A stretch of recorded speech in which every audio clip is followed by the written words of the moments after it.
Desculpa, gente. Eu não tô conseguindo tirar o sorriso do rosto. Tá difícil.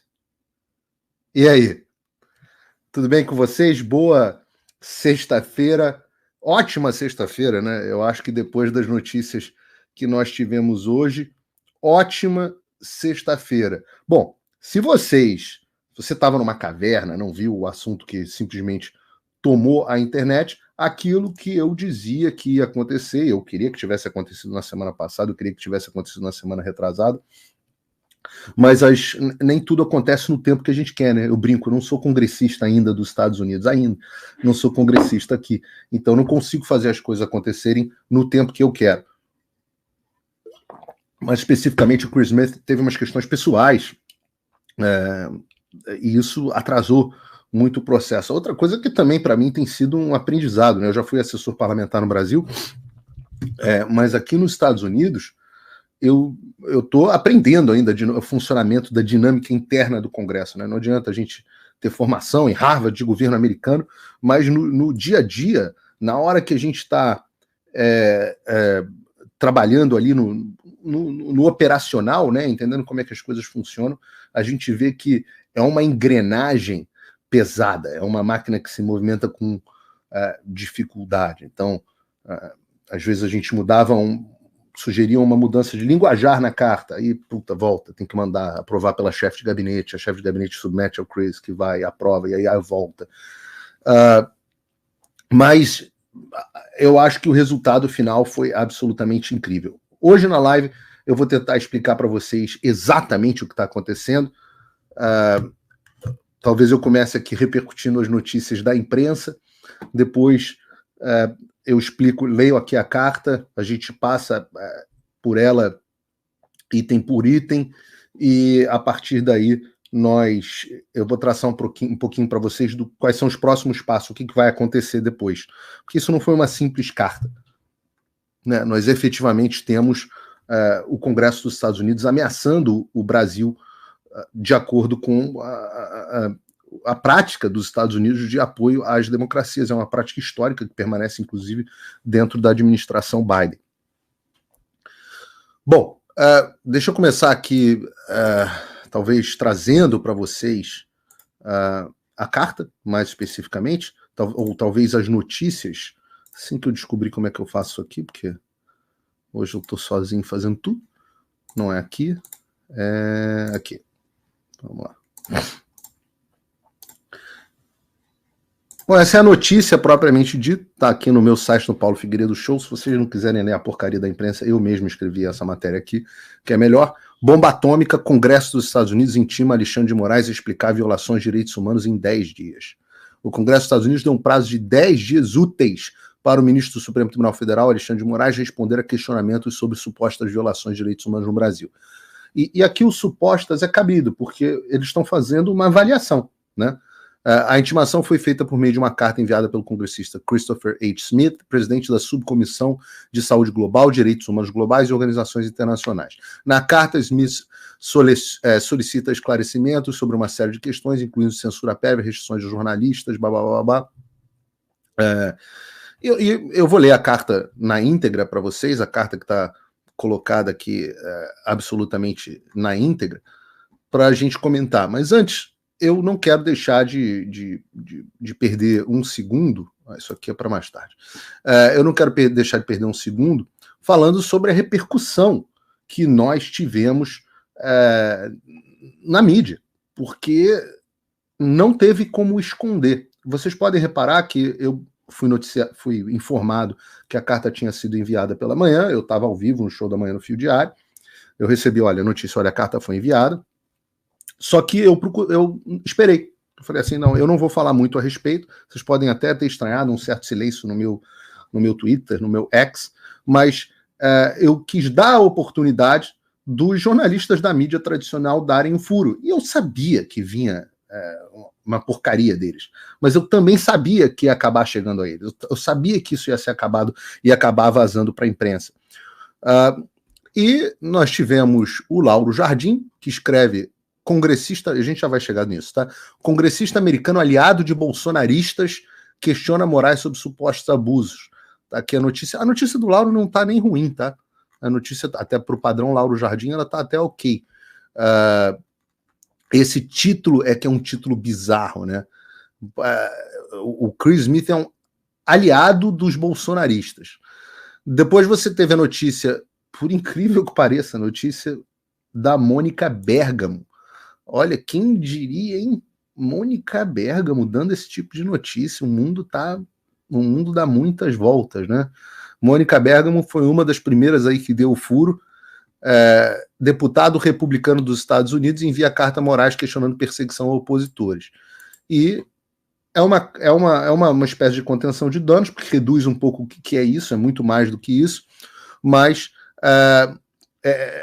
pelo menos não chamou o Chris Smith aqui de bolsonaristas, mas diz que ele se reuniu com bolsonaristas, né? Mas, de um modo geral, a reportagem da Mônica Bergamo, a coluna da Mônica Bergamo, está correta. Está correta. Diz que apoiadores do Bolsonaro tiveram com o Chris Smith.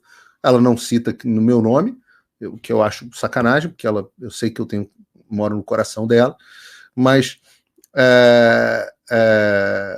ela, inclusive, replica as perguntas e coloca aqui a legendária foto da Maria Salazar com a cara do Alexandre de Moraes. Correto. Depois vem, por exemplo, aqui o Estadão, notícia da Karina Ferreira e do Gabriel Souza, dizendo: congressista dos Estados Unidos, aliados de bolsonaristas, manda carta a Moraes cobrando supostos abusos. Eu já vou chegar no aliado de bolsonaristas que recebeu uma comitiva. É uma tentativa muito engraçada de colocar o Chris Smith como um bolsonarista. Eu já vou chegar nisso, mas é um nível do ridículo muito grande. Vamos ao antagonista. O antagonista também repercutiu. O congressista dos Estados Unidos manda carta com cobrança a Moraes. Smith, foi melhor descrito aqui. Smith, que recebeu uma comitiva de bolsonaristas em Washington em maio, cobra de Moraes explicações sobre supostos abusos de poder. O deputado republicano Chris Smith, representante do estado de Nova Jersey, no Congresso, enviou uma carta. No texto, Smith, que recebeu a comitiva de bolsonaristas em maio, cobra de Moraes explicações, grave violações, blá, blá, blá, e aqui ele dá uma explicação sobre o caso. Aí eles dão uma requentada em umas matérias antigas aqui, inclusive comentarista de política, Paulo é considerado um dos... Porque aqui fala assim, entre os citados estão Paulo Figueiredo, filho, blá, blá, blá, empresário e neto do ex-presidente e general João Figueiredo, o último da ditadura. Comentarista de política, Paulo é considerado um dos principais articuladores da ofensiva internacional do ex contra as decisões de Moraes. Há controvérsias. O meu ponto nessa história é que a ideia de chamar o Chris Smith de trumpista, bolsonarista, é de um ridículo absolutamente gigantesco.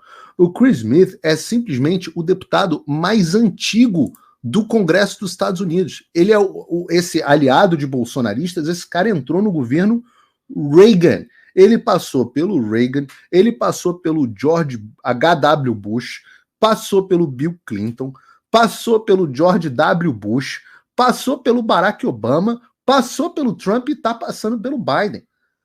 Esse cara, na verdade, é considerado um dos mais moderados do Congresso dos Estados Unidos. Inclusive, os conservadores o criticam. Tem um negócio chamado Liberty Score, que mede o quanto que o deputado vota de acordo com as pautas conservadoras ou pautas liberais no sentido clássico. E o Chris Smith vota com a esquerda na maior parte do tempo. A maior parte das votações do Chris Smith são com a esquerda. Essa foto aqui foi tirada em 83, que hoje ele tem o cabelo branquinho. 54% das vezes ele vota com a esquerda. Então, isso é uma loucura, é um mundo de louco. Por que é o Chris Smith que está fazendo isso? Aulinha para os jornalistas, assim, aulinha de... E às vezes é chato, né, ficar com essa postura professoral, mas aulinha de beabá, assim. Vou explicar para vocês um pouquinho de política americana. É o Chris Smith que está à frente disso por um motivo muito simples. Ele que é o presidente do Subcomitê de Direitos Humanos Globais, dentro do Comitê de Relações Exteriores, que é quem trata sobre violações de direitos humanos fora dos Estados Unidos. Ele é um responsável. Não é porque ele é aliado do Bolsonaro. Ele nunca teve com o Bolsonaro na vida. Isso é uma loucura. Agora, qualquer pessoa que for contra a violação de direitos humanos é bolsonarista, é trumpista. Que loucura é essa, gente? Botem a mão na consciência de vocês. Isso é ridículo. Passa completamente de todos os ridículos. Como é que pode jornalista de grandes jornais escreverem uma porcaria dessa? Lauro Jardim, congressista aliado de bolsonaristas. A Mônica Bergamo foi melhorzinha. Foi melhorzinha. Eu acho que foi, né? Apoiador do ex-presidente Donald Trump. Não foi. Claro que a Mônica Bergamo nunca me decepciona. Apoiador de ex-presidente Donald Trump e aliado no Brasil com apoiadores de Jair Bolsonaro. Cara, Mônica, pelo amor de Deus. Chris Smith é aliado do Donald Trump só porque está no mesmo partido. Ele não é da ala maga do Partido Republicano, como é, por exemplo, o Jim Jordan, que é justo dizer que o Jim Jordan é aliado do Trump. Alinhado com apoiadores de Jair Bolsonaro. Que loucura! Que mundo ridículo em que vocês vivem, pelo amor de Deus. Pelo amor de Deus. Agora, há também uma dificuldade, e aí por ignorância, em entender do que se tratou a carta. E é por isso que eu vou ler com vocês aqui a carta. Porque ela se faz necessário aqui ler a carta. Então, vou botar aqui na tela para vocês e a gente vai ler junto. Vamos lá. O assunto está aqui, ó, enviado ao ministro, né, Alexandre de Moraes, Supremo Tribunal Federal, aí o endereço do STF e o e-mail do Alexandre. Assunto: inquérito do Congresso dos Estados Unidos sobre abusos de direitos humanos no Brasil. Prezado ministro Alexandre de Moraes, escrevo-lhe na minha capacidade de membro do Congresso e presidente da Subcomissão de Saúde Global, Direitos Humanos Globais e Organizações Internacionais. Tá? Já deveria ser a dica para os jornalistas. No dia 7 de maio, presidiu uma audiência pública da subcomissão intitulada Democracia, Liberdade e Estado de Direito. O objetivo dessa audiência foi discutir os alarmantes relatos de violações generalizadas dos direitos humanos cometidas por autoridades brasileiras, incluindo má conduta judicial, perseguição à oposição política, supressão da liberdade de expressão e silenciamento da mídia de oposição. Os testemunhos dados na audiência forneceram fatos e evidências críveis e substanciadas sobre estes problemas e traçaram um quadro profundamente perturbador do estado da democracia e dos direitos humanos no Brasil. A audiência levantou sérias preocupações entre os membros do Congresso dos Estados Unidos sobre o estado da democracia no Brasil. Devido à gravidade das questões e para garantir que as relações entre os Estados Unidos e o Brasil sejam conduzidas com base em informações precisas, solicito, respeitosamente, que o senhor forneça esclarecimentos sobre os seguintes assuntos. E aí ele entra no rol das perguntas. Eu peço às pessoas que estão assistindo que percam um minuto, nós estamos com uma audiência absolutamente gigantesca, nós já temos aí mais de 15 mil pessoas nos assistindo, mas eu peço a você que perca um segundinho só para clicar no like, se você está assistindo pela rede do Elon Musk, para colocar na posição no botão de repost, tá? Mas começam as perguntas sobre ele. Perguntas honestas. Número 1. Existem atualmente jornalistas ou outros indivíduos cujo conteúdo está sujeito à censura prévia por sua ordem, incluindo, mas não se limitando a medidas como bloqueio de contas em redes sociais, remoção de sites ou conteúdo online, ou quaisquer outras ações que impeçam a publicação ou livre disseminação de informações? A resposta para essa pergunta está sentada aqui na câmera diante de vocês.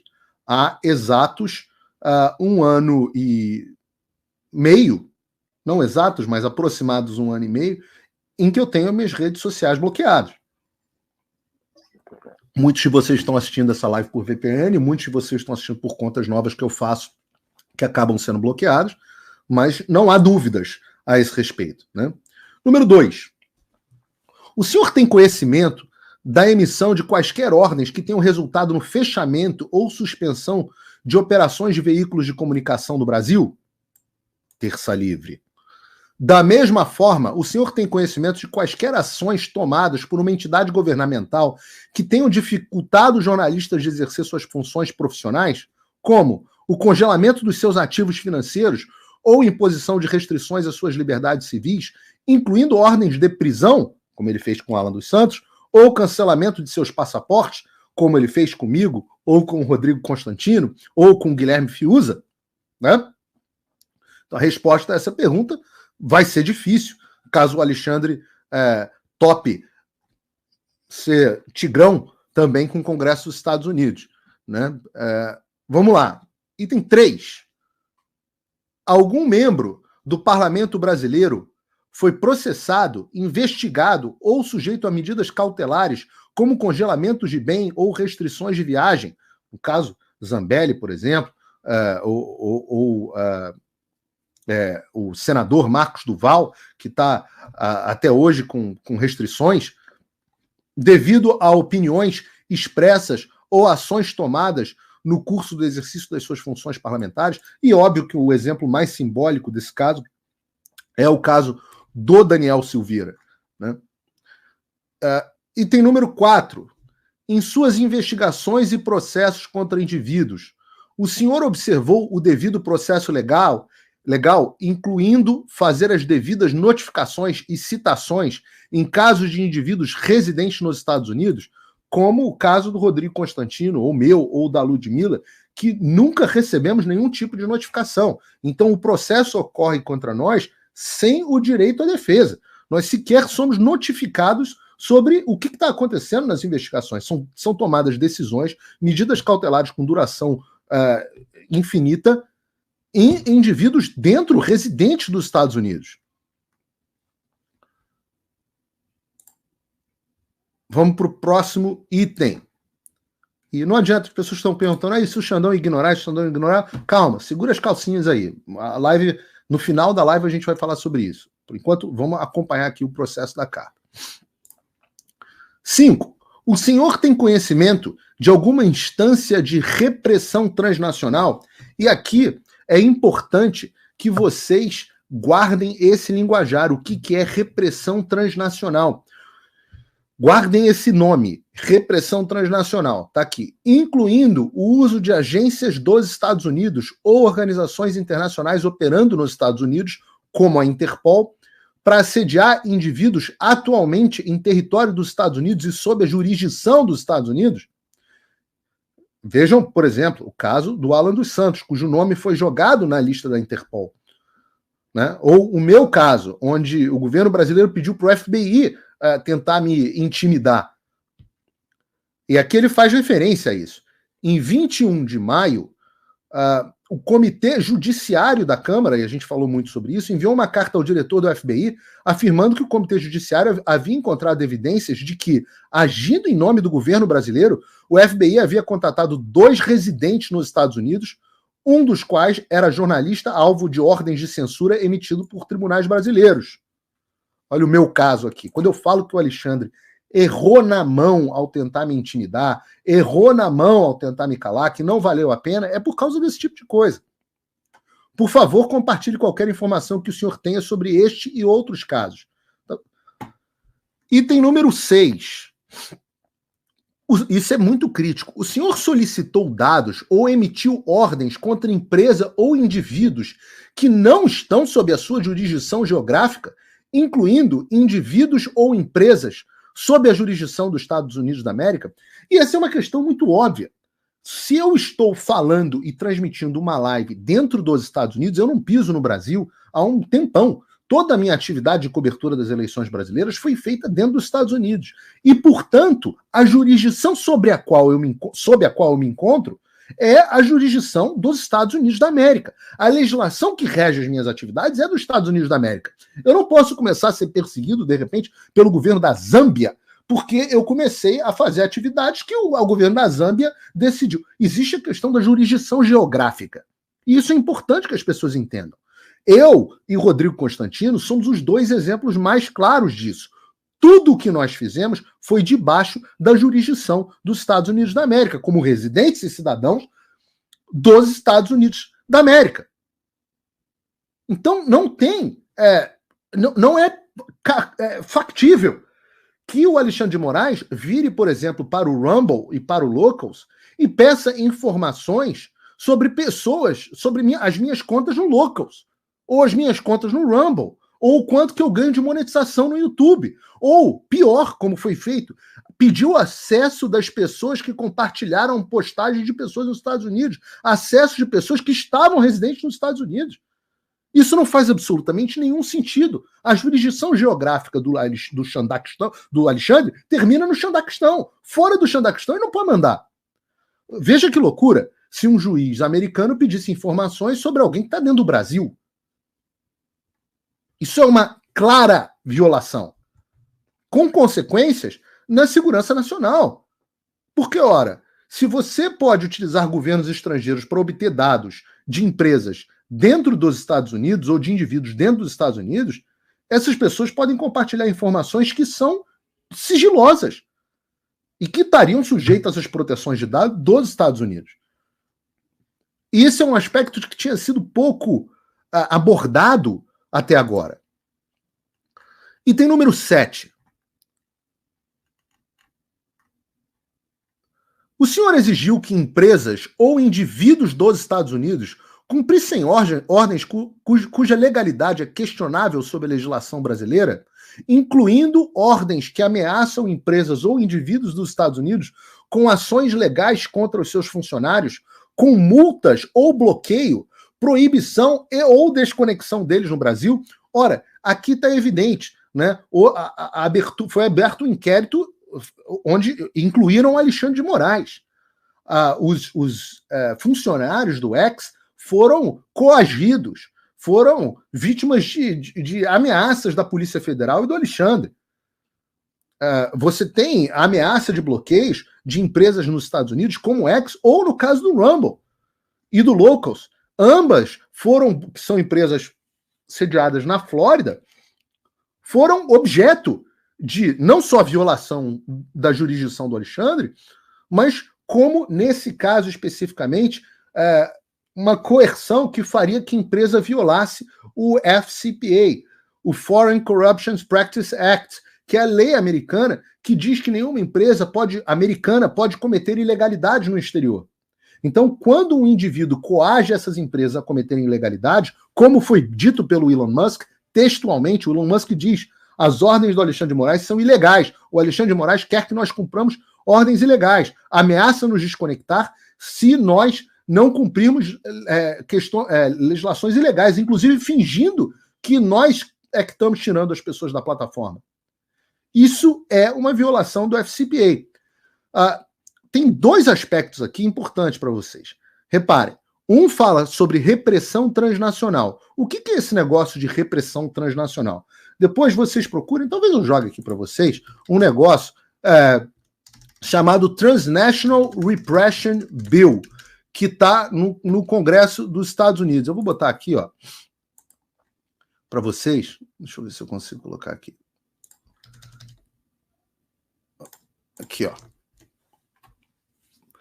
Transnational Repression Policy Act. Olha quem é justamente que apresentou esse projeto de lei, que vai ser aprovado, inclusive com apoio bipartidário.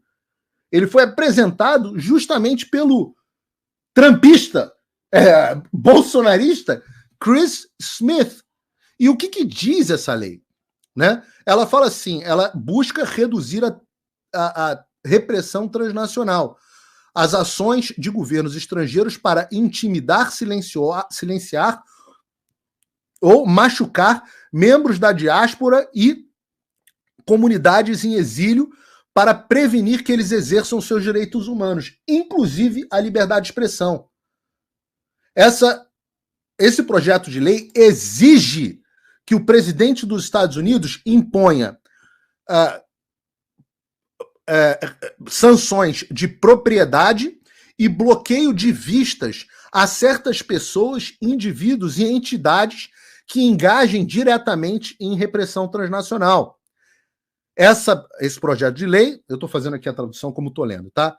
Também requer ao Departamento de Estado que desenvolva uma estratégia para promover iniciativas que aumentem o conhecimento da repressão transnacional, etc, etc.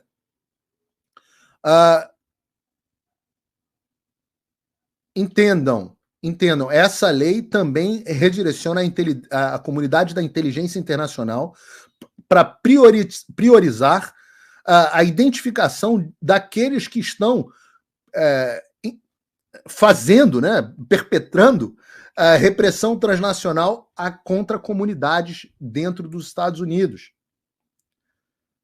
Entendam, isso não é uma coisa assim possível. Isso sequer depende da eleição do Donald Trump. Isso sequer precisa de apresentação de uma outra lei. Tá aqui. Tá aqui.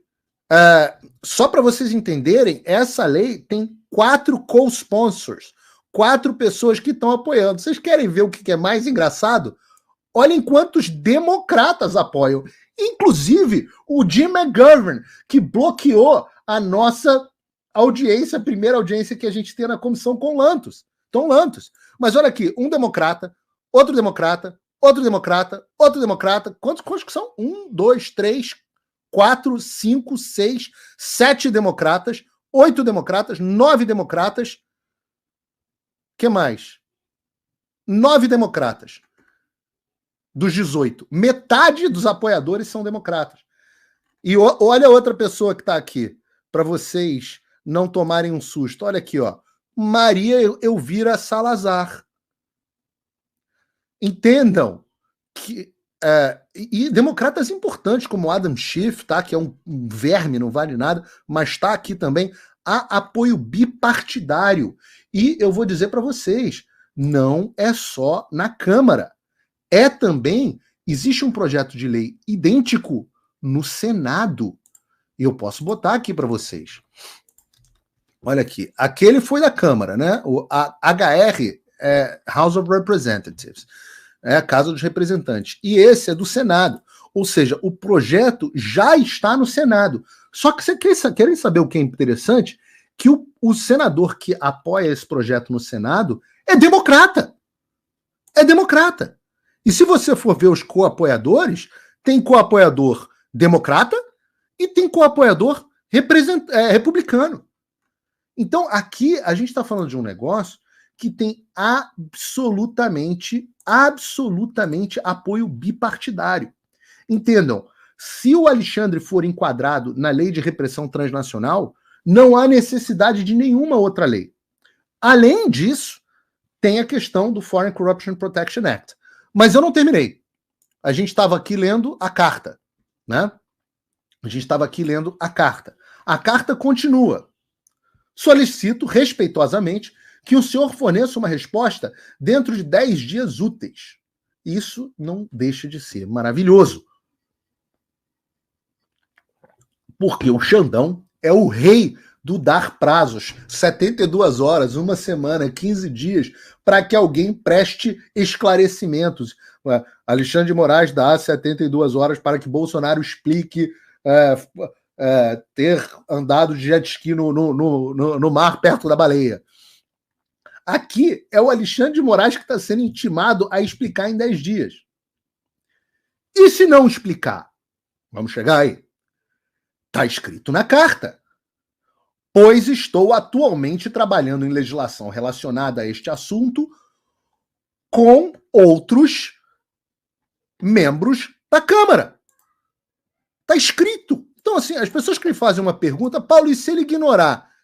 Eu estou trabalhando em legislação relacionada a esse assunto com outros membros da Câmara. Como o senhor deve saber, tive o prazer e o privilégio de viajar para o seu país. O Chris Smith já esteve no Brasil, tem uma história heróica no Brasil, lá repatriando o menino, de conhecer e trabalhar em questões de direitos humanos e Estado de Direitos com muitos brasileiros e brasileiros americanos. Permaneço profundamente comprometido em fortalecer, a relação entre os Estados Unidos e o Brasil. Atenciosamente, Christopher H. Smith, membro do Congresso. E aí entra a cereja do bolo, porque essa parte é tão interessante e importante quanto. O Chris Smith copiou o senador Rodrigo Pacheco, presidente do Senado Federal, o deputado Arthur Lira, presidente da Câmara dos Deputados, o ministro Luiz Roberto Barroso, presidente do Supremo Tribunal Federal, e a ministra Carmen Lúcia Antunes Rocha, a nova presidente do TSE. Por que essas pessoas foram copiadas? Bom, agora que nós lemos a carta, qualquer pessoa que tenha um pouquinho de noção de como funciona a diplomacia, entenda, esta carta é uma ameaça explícita ao Brasil, às autoridades brasileiras. É por isso que estas pessoas estão copiadas. Essas pessoas estão copiadas porque elas estão identificadas, e eu posso afirmar a vocês, como copartícipes da violação de direitos humanos no Brasil. E não são os únicos. A gente está preparando uma relação extensa que inclui, até esse momento, o nome de todos os delegados da Polícia Federal envolvidos com as decisões do Alexandre, cumprindo as ações do Alexandre, envolvidos nos processos do Alexandre. Nós estamos levantando todos os senadores, deputados que estão envolvidos e trabalhando em favor desse tipo de coisa. Mas os ministros do Supremo Tribunal Federal e os presidentes dos outros poderes, eles são absolutamente os primeiros da lista, além de, claro, o chefe do Poder Executivo. Todos são vistos como violadores de liberdade de expressão. Então, é claro que eles podem não responder a essas indagações. Eu diria que é extremamente provável. Mas a pergunta que eu acho que todos os deputados do Brasil deveriam estar fazendo na terça-feira, quando eles retornarem ao Congresso, a pergunta que todos eles deveriam estar fazendo na orelha do Rodrigo Pacheco e na orelha do Arthur Lira é: presidente, o senhor está vendo que o senhor está copiado na carta? Até onde? O senhor está vendo que a direita ganhou nas eleições do Parlamento Europeu? O senhor está vendo que o Trump é favoritíssimo, tem 72% de chance, segundo a The Economist, de se tornar o presidente dos Estados Unidos? O senhor está vendo que existe uma lei de repressão transnacional com apoio bipartidário que vai ser aprovada no Congresso dos Estados Unidos e vai obrigar o Executivo a emitir sanção contra quem tiver em atos de repressão transnacional? O senhor está vendo que está constatado que o Alexandre violou a jurisdição dele e está querendo se meter em gente que mora nos Estados Unidos? O senhor está vendo que o Brasil está virando um consenso internacional de que o Brasil é uma ditadura? Nós precisamos agir. O que essa carta faz, ela dá uma última oportunidade para que as instituições brasileiras ajam. E nós estamos vendo. Ora, tempos atrás, a Folha de São Paulo não teria publicado, a Mônica Bergamo, o Estadão, o Globo. Tempos atrás eles não teriam publicado o que está acontecendo. Mas na semana passada o Estadão foi vítima de censura. Ora, entendam, meus amigos, meus quase mais de 27 mil pessoas nos acompanhando numa sexta-noite. Eu peço a vocês que cliquem no botão do like, cliquem no botão do repostagem lá na rede do Elon Musk, para que isso chegue ao máximo tipo de pessoas. Então nós temos dois cenários. 3 cenários, eu vou dizer aqui 3 cenários. Cenário número 1, altamente improvável que o Alexandre responda. E aí, se ele responder, ele vai dizer o quê? Ele vai dizer, não, eu não bloqueei nenhum jornalista. Não, eu não fechei nenhum veículo de imprensa, não tem nenhum jornalista com passaporte cancelado ou contas bancárias bloqueadas, como é o meu caso. Não, nenhum parlamentar foi investigado por conta das suas opiniões. Não, todos os indivíduos foram... Mandei carta rogatória para Paulo Figueiredo, mandei carta rogatória para todo mundo. Os advogados tiveram acesso aos autos, todo o devido processo legal foi respeitado. Não colocamos o nome de ninguém na lista da Interpol. Não, o FBI não entrou em contato com ninguém. Não, nós não pedimos dados e informações de pessoas fora da nossa jurisdição. Não, há provas de tudo isso. Há provas. E se o Alexandre ousar responder de forma diferente, eu gostaria muito de ver o que ele vai dizer. Eu gostaria muito de ver o que ele vai dizer. Eu estou muito curioso. A segunda possibilidade é que o Alexandre não responda, mas algum dos copiados na carta envie algum tipo de resposta. É perfeitamente factível, e eu acho que seria de bom tom, que o presidente da Câmara, Arthur Lira, respondesse. Mesmo que fosse uma resposta, ou Rodrigo Pacheco, mesmo que fosse uma resposta no tom deles, dizendo, olha, nós estamos vigilantes, o Brasil é uma democracia pujante, nós estamos enfrentando dificuldades, mas estamos encontrando uma forma de melhorar, queremos cooperar sempre com os Estados Unidos, etc, etc. Seria uma segunda hipótese. E uma terceira hipótese, que eu considero a mais provável, é que o Alexandre não responda. E o que vai acontecer se o Alexandre e ninguém responder? Ora, eu falo para vocês, há um plano com princípio, meio e fim. E ninguém é responsável por isso. Não é Eduardo Bolsonaro, não é senador fulano de tal. Essa conta vocês podem jogar no meu colo. Eu assumo, e eu vou dizer por que eu estou falando isso, eu assumo essa responsabilidade integralmente. Porque, apesar dos deputados brasileiros e senadores brasileiros da oposição estarem muito ativos em denunciar a ditadura, quem faz os caminhos para que vão culminar na sanção contra as autoridades brasileiras sou eu. Eles são contra. E é importante deixar esse registro aqui nesse momento. E por que é importante deixar esse registro aqui nesse momento? Por conta disso aqui. Isso é uma outra bomba que estourou hoje. Em uma informação que eu acho que ainda não foi divulgada, a não ser que o deputado Gustavo Gaia e o deputado Eduardo Bolsonaro tenham divulgado esse assunto. Eu acho que não divulgaram ainda. Mas está aqui. Ministério Público Federal, Procuradoria-Geral da República. Excelentíssimo senhor ministro relator, né, que é o senhor Alexandre de Moraes. Luciene Cavalcante, Carlos Gianazzi e Celso Luiz Gianazzi apresentaram pedido para que Eduardo Bolsonaro, Gustavo Gaia e outros parlamentares brasileiros sejam investigados neste inquérito por difundirem no exterior a narrativa de que existe uma ditadura de esquerda no país.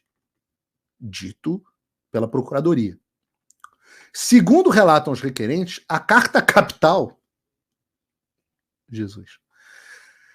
divulgou que Eduardo Bolsonaro e outros congressistas foram a Washington, Estados Unidos, com o objetivo de convencer políticos republicanos de que o Brasil não é mais uma democracia. Apresentando fatos, né? Dizendo o que está acontecendo. A matéria disponível está em Carta Capital, não sei o que, bababá. Com base na reportagem acima, a petição diz que os parlamentares almejam a aprovação de uma lei norte-americana que penalize autoridades brasileiras e imponha sanções ao Brasil, com finalidade de enfraquecer a ameaça da ditadura da esquerda. É por isso que eu estou dizendo, absolutamente falso. Inclusive, os deputados falam, poxa, nós não queremos sanções para o Brasil. Falaram isso para o Chris Smith. Mas não há oportunidade, não há alternativa. Nós teremos que ter sanções contra o Brasil, não contra o Brasil, contra o governo brasileiro e contra as autoridades brasileiras, acima de tudo. Isso é o mais importante. Não o Brasil. Relata que há um documento com a insígnia do Congresso Nacional, assinado por 40 deputados e senadores, verdade, acusando o Tribunal Superior Eleitoral de processar e culpar o oponente Jair Bolsonaro sem provas. O documento tem mais provas do que todos os processos do Alexandre de Moraes. Menciona o documento intitulado The Truth About the Democracy in Brazil, direcionados a parlamentares europeus, e ressalta que Eduardo Bolsonaro fez 125 reuniões com membros da extrema-direita do continente americano no ano de 2023. Cita, por fim, a ida de uma comitiva de parlamentares à Comissão Interamericana de Direitos Humanos para apresentar a petição elaborada pelo coronel Ulisses e assinada por 76 congressistas, atribuindo a Alexandre de Moraes a prática de atos tirânicos. Vocês entendem um pouco do que foi construído ao longo do tempo? E esses caras aqui, deputado Gustavo Gayer, Nicolas, senador Girão, senador Magno Malta, senador Jorge Seife, Júlia Zanata, delegado Ramagem, falei do Nicolas aqui, quem mais? André Fernandes. Pô, eu vou cometer aqui injustiça de esquecer Capitão Alberto, eu vou cometer injustiça aqui de esquecer vários deles, senador Portinho, que veio também, claro, Marcel Van Hatten, até o próprio ex-deputado, deveria ser deputado, mas ex-deputado Deltan Dallagnol. Quem mais? Estou esquecendo, gente, aqui a própria Carla Zambelli. Quantas pessoas que não tiveram aqui nos Estados Unidos com o objetivo de denunciar a ditadura do Brasil? Nossa querida, saudosa deputada Amália Barros, deputada Bia Kicis, como é que eu posso não citar o nome da Bia Kicis? Deputado Paulo Bilinski, que foi sempre um parceiro presente. Eu gostaria até que tivéssemos mais senadores, né? Mas são pessoas que, muitas vezes, com recursos próprios, vieram aos Estados Unidos para denunciar a ditadura. Agora, nenhum deles concorda e apoia sanções contra o governo brasileiro. Eles se recusam a fazer isso. Se recusam. Então vocês podem, Ministério Público, sei lá quem são esses caras, eu tenho que pesquisar depois quem são esses Luciene Cavalcante, depois eu pesquiso, de repente o Paulo Figueiredo Show de terça-feira. Essa é toda minha. Pode botar aqui no meu colo. O único que está fazendo o pedido para o Congresso dos Estados Unidos sancionar o Brasil sou eu. E eu vou dizer para vocês, o meu plano tem princípio, meio e fim, e tudo que eu disse que eu ia fazer até agora eu fiz. Vocês não estão acostumados a lidar com pessoas que sabem executar. A minha vida inteira, eu acredito no conceito de excelência. E não é excelência vocês, vossa excelência, não. É excelência. Significa que tudo que eu faço bem para cacete. Isso não é nenhuma arrogância. Eu faço com enorme esforço. Eu não faço porque eu sou brilhante, não. Eu faço com enorme esforço. E faço sob a bênção e para a glória de Deus. E tudo com o maior capricho. E eu executo tudo que eu planejo. E é por isso que tudo que eu disse que ia acontecer agora, aconteceu. Até agora aconteceu. Vem, Guga não dá. O pangaré do jornalismo. O coitado, eu sou líder de audiência, tem 30 e poucas mil pessoas me assistindo agora. Coitado, tá no ostracismo. O pangaré do jornalismo estudou nas melhores universidades dos Estados Unidos. O pangaré do jornalismo é um dos jornalistas mais bem pagos do mundo. O pangaré do jornalismo trabalha no quarto jornal maior dos Estados Unidos. O pangaré do jornalismo é chamado dentro do Congresso, é chamado pelos apresentadores de direita do país inteiro, do mundo inteiro. E o bonzão é aquele que, sei lá, tá no Congresso tomando lapada do Paulo Bilinski, do Nicolas. Pelo amor de Deus. E agora, você acreditar, energúmeno, que eu não sei o que eu estou fazendo? Vocês estão acostumados, e o bolsonarismo tem um pouco desse negócio, com muita gente fanfarrona, gogó, que diz que vai fazer e que vai acontecer e não faz nada. Eu só faço o que eu sei que eu posso fazer. E eu digo a vocês, e eu estou dizendo porque eu já vi 3 rascunhos, eu estou no 4º rascunho que eu já vi até agora, da legislação específica para o Brasil. E para a jornalista do Jorge Soros, da agência pública, deixa eu avisar para vocês, ela tem muita semelhança com aquela que eu mostrei da Nicarágua, que foi utilizada como exemplo, também tem semelhanças com a da Bielorrússia. Também tem semelhanças com a da Venezuela. Países que passaram por um processo, como o do Brasil, de ditaduras, na sua maioria de esquerda, e que já sofreram sanções do governo americano. Caso as autoridades brasileiras não ajam, o Brasil vai sofrer. E a pergunta que eu volto a dizer: todos os congressistas devem virar para os presidentes das casas na terça-feira, quando eles retornarem ao Congresso, e falarem: nós vamos mergulhar o Brasil nessa aventura?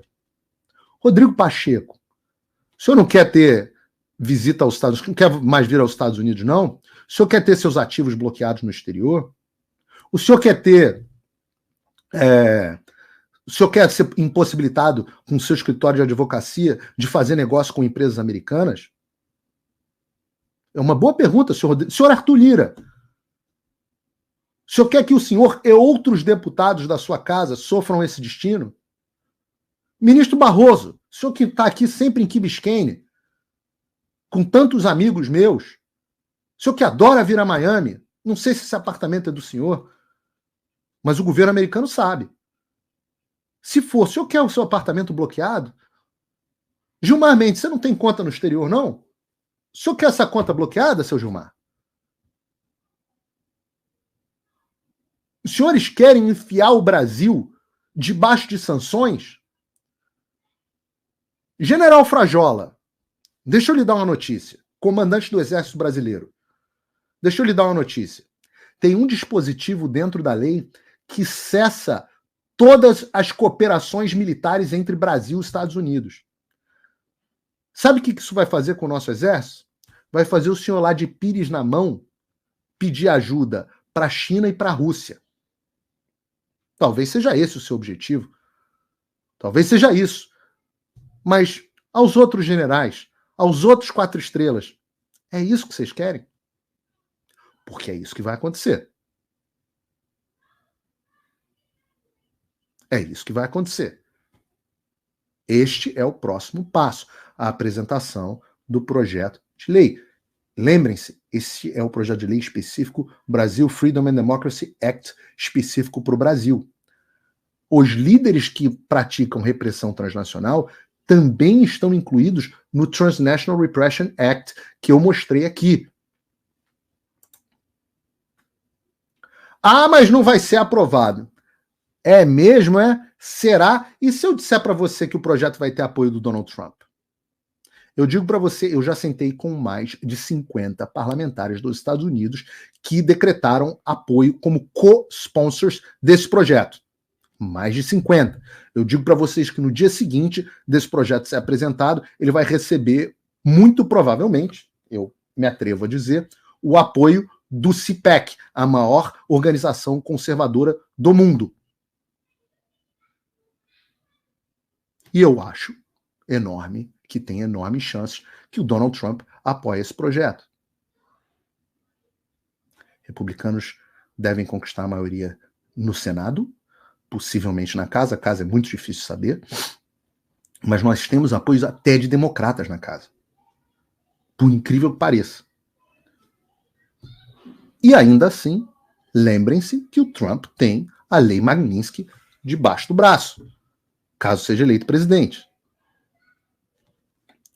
Nós também vamos continuar agora no segundo semestre, a gente parte para a Europa, para atuação dentro da Europa. Eu sou cidadão europeu, também sou representado na Europa, e lá nós teremos em Portugal, Espanha e Itália, muito em breve, atuações parecidas, e em seguida no Parlamento Europeu. Vocês não entendem? O suporte de vocês ruiu.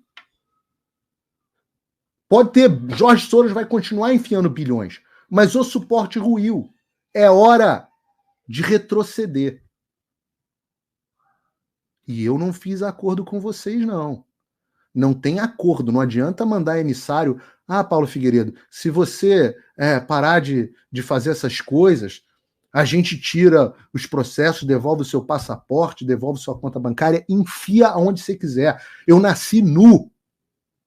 Enquanto eu tiver munição, enquanto eu estiver conseguindo sustentar minha família, enquanto eu estiver vivo e respirando, não tem acordo. Meu acordo, eu já falei o termo do meu acordo para vocês. Meu acordo é anistia para todos os presos, fim de todos os inquéritos ilegais, restauração da liberdade de expressão no Brasil.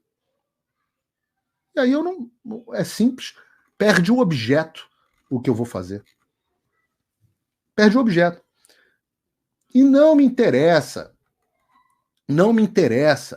essas pessoas que falam, não vai funcionar nada, não sei o que, isso não adianta. Eu tô cagando para vocês. Eu sei o que eu tô fazendo. Eu me preparei a vida inteira para isso. Vocês não estão acostumados com alguém que tenha estudado nas melhores escolas, que tenha história de sucesso como empreendedor, que tenha história de sucesso no setor público, que conheça profundamente o funcionamento das instituições no Brasil e nos Estados Unidos, que conheça a geopolítica, que tenha passado pela mão do Olavo de Carvalho durante tanto tempo. Vocês não estão acostumados a jogar com gente dessa liga. E o pior, eu sou só um ser humano comum. Se eu fosse governador de São Paulo, eu ia fazer muito mais, vocês podem ter certeza. Se eu fosse ministro do STF, eu ia fazer muito mais, vocês podem ter certeza. Mas no limite das minhas capacidades, para a glória de Deus, eu vou trabalhar pela liberdade. Eu volto a dizer, não tem uma vírgula a ver com o Bolsonaro. Já falei milhões de vezes, se o Bolsonaro for candidato em 2026, terá meu voto e meu apoio. Não tem nem comparação dele com Lula, mas isso não tem nada a ver com o Bolsonaro. Isso precede Bolsonaro. Se o Lula for eleito presidente com eleições transparentes e com liberdade de expressão, não tem problema nenhum. É uma merda para o país, mas eu vou sentar do outro lado e vou fazer oposição como eu fiz antes. Agora, sem liberdade de expressão não dá. Não tem diálogo com aqueles que não querem nos deixar falar. Diálogo são dois logos, duas ideias. Se você quer me calar, eu só tenho uma alternativa, por legítima defesa, que é te destruir. Mas eu acredito no Brasil como o país do deixa disso. É a característica mais forte do Brasil, o deixa disso. Então eu acredito que as nossas instituições possam reagir. Eu acredito que o Senado possa colocar freios e contrapesos para o STF. Eu acredito que a pressão para o Alexandre sair possa ser exercida. Eu acredito. Sou um otimista. Um exemplo desse meu otimismo em ação é isso aqui que eu estava explicando. Nessa denúncia feita, olha a manifestação do Ministério Público. O quadro retratado na apresentação calçado em matéria jornalística não reúne elementos que caracterizem justa causa para a abertura de investigação criminal contra os deputados brasileiros, que atualmente buscam instâncias internacionais para relatar o que compreendem ocorrer no país. A manifestação da PGR é contrária à instauração de investigação penal para apurar os fatos expostos na petição. Trolha para a esquerda. Assina o Paulo Gonet. Por incrível que pareça. Por incrível que pareça.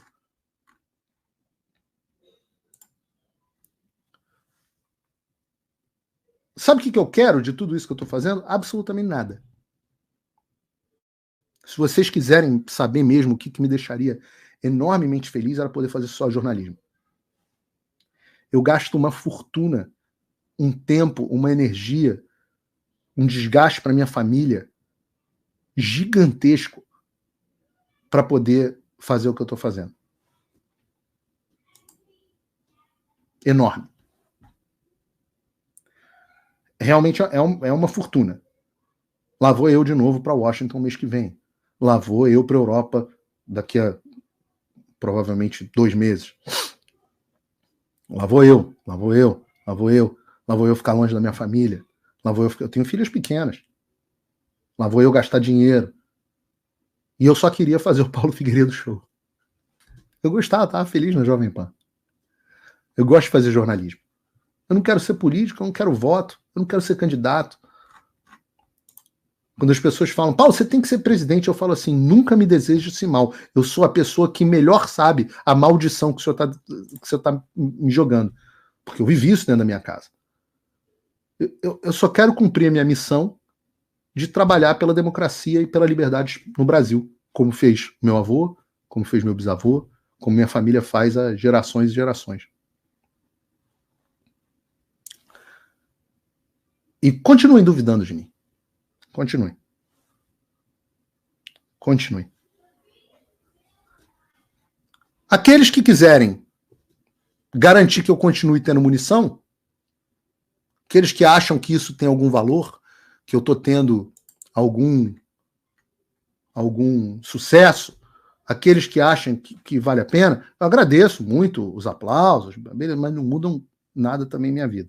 Porque assim como vem os aplausos, vem as críticas. Mas eu agradeço mais ainda mesmo os que me apoiam. Você tem duas formas de me apoiar. No link aqui na descrição. Você pode se tornar meu apoiador. Se você usar o cupom de desconto aqui de 20%, você vai pagar pouco mais de $5 por mês, uma promoção do Big Mac. E aí você me desculpa. Se você não está passando necessidade e você acha maravilhoso, 40 mil pessoas não assistindo a live. Porra, Paulo, muito bem, palmas, você, não sei o quê. Mas você não está disposto a contribuir para que eu continue fazendo o que eu estou fazendo com uma promoção do Big Mac por mês, talvez você seja parte do problema. É uma coisa para você avaliar com Deus, com quem quer que seja, consigo mesmo, com sua consciência. O que eu ofereço em troca? Conteúdo exclusivo, que eu estou sempre colocando, a quantidade de conteúdo exclusivo no site aumentou muito, e a gente vai continuar nessa direção. Se você está bem de vida,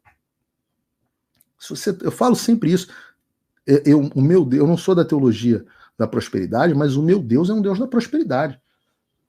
Ele é um Deus que abençoa materialmente as pessoas. E eu sou um capitalista.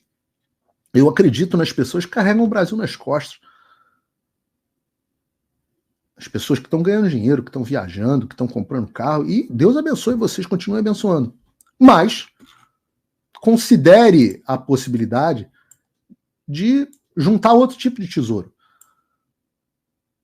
Considere a possibilidade de se tornar meu patrono Gold, até para que a gente tenha uma troca. E, por favor, eu estou vendo as pessoas mandando superchat, não mandem superchat, eu recebo os canais que vocês estão vendo, na maioria não são meus. Eu peço a vocês que entrem no meu site, o link está aqui na descrição para se tornarem meus apoiadores. Entrem no meu site, o link está aqui na descrição. E vocês podem me apoiar. Aqueles que entendem que não têm condições, têm outras prioridades, tudo bem. Isso é uma escolha de vocês. Mas os meus patronos são pessoas que interagem comigo por WhatsApp, são pessoas que fazem reunião de Zoom comigo, etc, etc, e pagam $50 por mês. É uma quantia considerável? Para o padrão brasileiro mas eu contribuo com mais do que isso para várias instituições. Então, eu acho que é possível que você, que está bem, contribua com $50 por mês. Você que não está bem, você que está numa situação aí, não está passando necessidade, mas não está tão tranquilo assim, pouco mais de $5 por mês, quase qualquer um pode contribuir. E eu espero, assim, a única coisa que eu espero, e eu vou dormir com um sorriso no rosto hoje, uma sensação de missão cumprida, até porque essa carta cumpre um papel muito importante. Vocês sabem que nós temos uma comunidade muito grande brasileira, inclusive pessoas do 6 de janeiro e tudo mais, do 8 de janeiro, perdão, exiladas nos Estados Unidos, inclusive, sob pedido de asilo, exiladas aqui e na Argentina. Este tipo de correspondência embasa, porque é um documento público de uma autoridade, da grande autoridade do Congresso dos Estados Unidos que trata desse assunto, falando sobre violações de direitos humanos no Brasil. Se eu já não fosse, já não tivesse a minha situação imigratória aqui nos Estados Unidos resolvida, muita gente me pergunta, eu vim para cá com um visto de habilidade extraordinária, o pessoal chama de Genius Visa, pela minha trajetória pessoal. Então, o energúmeno pode me considerar jornalista pangaré, mas os Estados Unidos da América, o governo dos Estados Unidos da América me considera um indivíduo com habilidade extraordinária, gênio. Depende um pouco de quem que é seu critério. Mas Se eu não tivesse nessa situação, e tivesse como, por exemplo, tá o Alan, ou como tá a Ludmilla, ou como estão tantos outros aí que talvez eu não queira citar, não sei se é o caso, por exemplo, do Monark, esse tipo de documento embasaria a minha situação. Outra coisa que esse documento embasa, eu fiz questão, posso mandar aqui para vocês, não sei se eu consigo mostrar aqui, acho que isso eu não consigo mostrar. Ah, legal, acabei de receber um e-mail agora do Comitê Judiciário dos Estados Unidos, do Congresso, mandaram um e-mail aqui comentando esse assunto. Mas uma coisa que eu não vou conseguir abrir aqui para vocês, mas eu mandei também uma cópia desta carta para a Comissão Interamericana de Direitos Humanos, que está em uma investigação formal sobre a violação de direitos humanos no Brasil. Então nós vamos gerando documentos que suportam a atuação das pessoas. Não só servem como registro histórico, mas suportam a atuação. E é claro, vocês já perceberam as consequências práticas desse tipo de atuação. Vocês já viram que a coisa mudou de figura para o Alexandre, que a atuação do Alexandre mudou. Todo mundo está percebendo isso. Claro, ele não deixou de ser um ditador. É claro que se não for continuada a pressão, a situação vai aumentar, claro. O poder do Alexandre, o abuso que o Alexandre comete vão voltar a aumentar, por isso que a gente não pode parar. Mas, independente disso, nós sentimos que até agora essa atuação tem surtido efeito. E por que essa atuação surte efeito? Porque nós aprendemos que o Alexandre de Moraes só age com base e suporte dos seus mestres. Ora, o Paulo Figueiredo Show mostrou nessa semana o Jorge Soros apoiando causas anticristãs, o mesmo que apoia as causas do TSE e que financia as atividades das empresas que dão suporte ao TSE.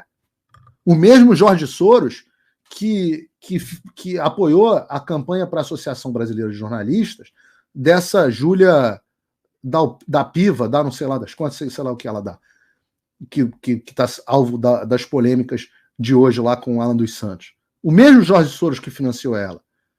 O mesmo Jorge Soros que financia a agência pública. A gente sabe que toda essa engrenagem ela tem um suporte internacional. A gente sabe que o Joe Biden agiu ativamente enviando a sua tropa de elite, os seus pesos pesados, para impedir que as autoridades brasileiras, os militares incluídos, questionassem as ações do Alexandre, sob ameaça de sanções. Então o que a gente fez? Opa, esse é o jogo? Então vamos mudar. Se os militares deixaram de agir, e eu não estou falando aqui de golpe, nunca defendi golpe, todo mundo que me acompanha sabe disso. Se os militares deixaram de agir dentro das suas funções constitucionais e das funções que eles tinham dentro da eleição brasileira, por medo de que o Brasil sofresse sanções, ora, entre a desonra e a guerra, vocês escolheram a desonra e terão a guerra.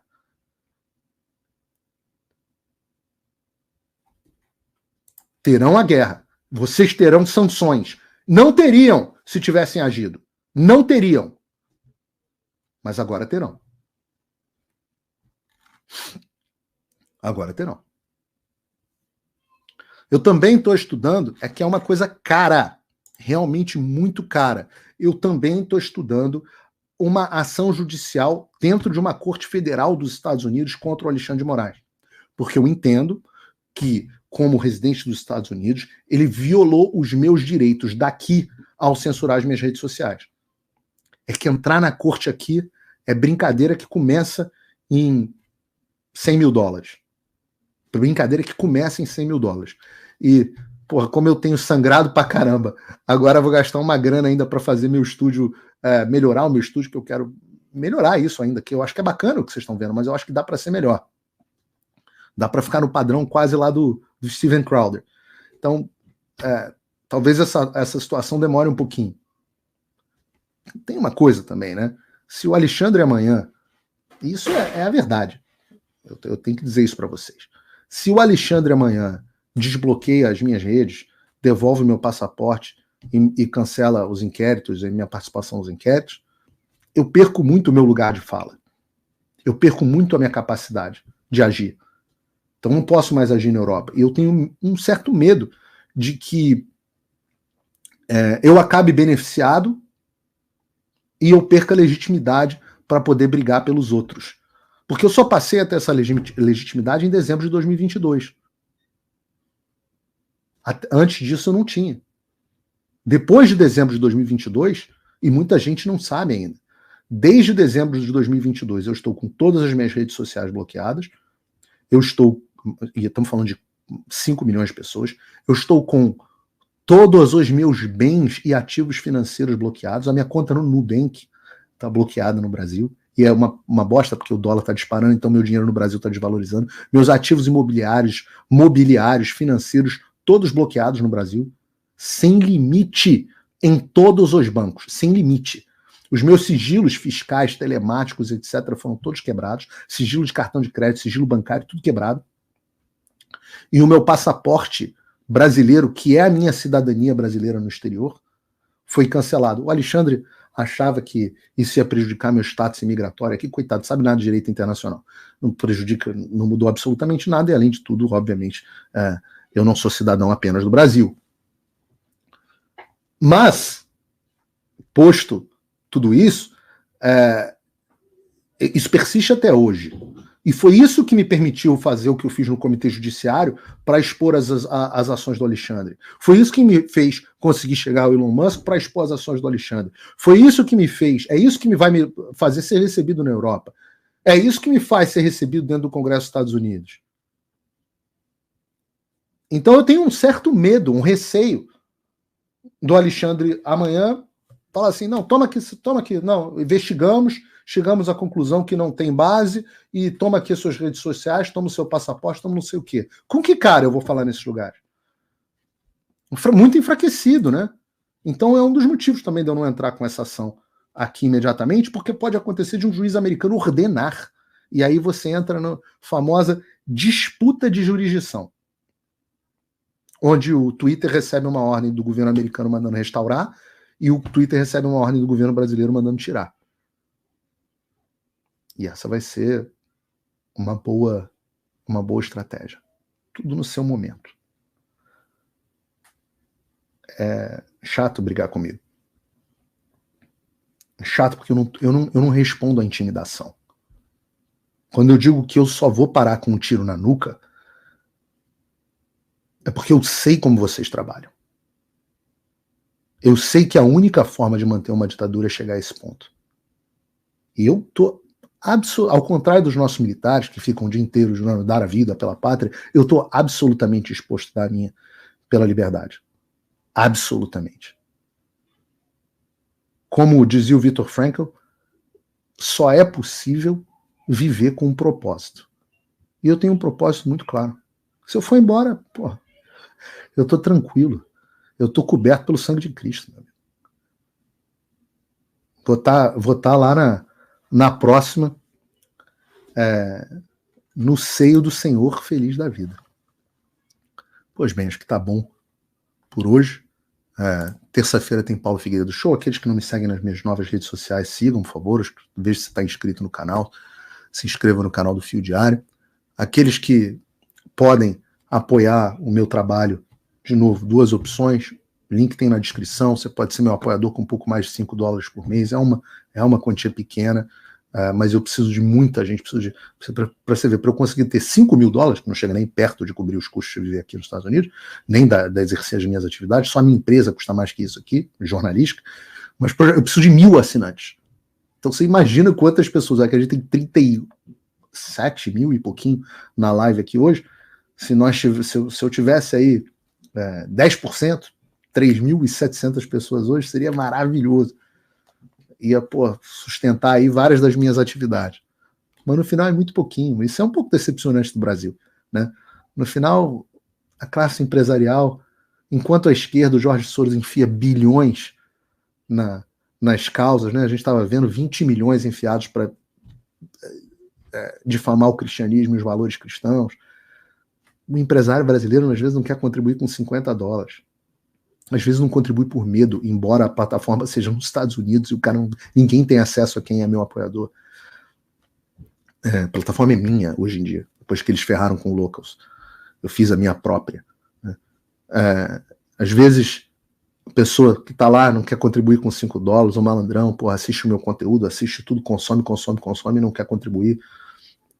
Cara, eu juro para vocês, termina uma live dessa, você tem 20 apoiadores no máximo, de 37 mil. E é isso. A gente não está nessa merda de dar gosto à toa.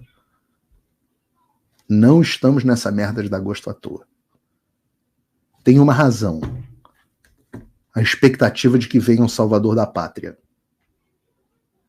E eu tô dizendo aqui, eu não tenho certeza que eu vou ser bem sucedido em resolver e restaurar a liberdade no Brasil, não. Eu vou fazer o meu melhor. Mas quem vai restaurar vão ser todos vocês. Indivíduos virtuosos dentro das empresas, indivíduos virtuosos dentro das repartições públicas, indivíduos virtuosos dentro da Polícia Federal, indivíduos virtuosos dentro do jornalismo, indivíduos virtuosos dentro da igreja, indivíduos virtuosos dentro do seu pequeno comércio, indivíduos virtuosos dentro da sociedade. Façam o que eu estou fazendo no limite das suas capacidades. Se eu faço muito é porque Deus me deu muito. E eu me sinto na obrigação. A quem muito foi dado, muito será cobrado. E eu tenho certeza de que eu serei cobrado. Você não tem o benefício de ter a vida que eu tive, com tanto aprendizado e dificuldades, e aprendizado através das dificuldades e do sofrimento, sem ser cobrado. Mas você também vai ser cobrado em casa. E eu não estou falando aqui de ser cobrado para me apoiar, não. Acho que você vai ser cobrado no limite das suas capacidades.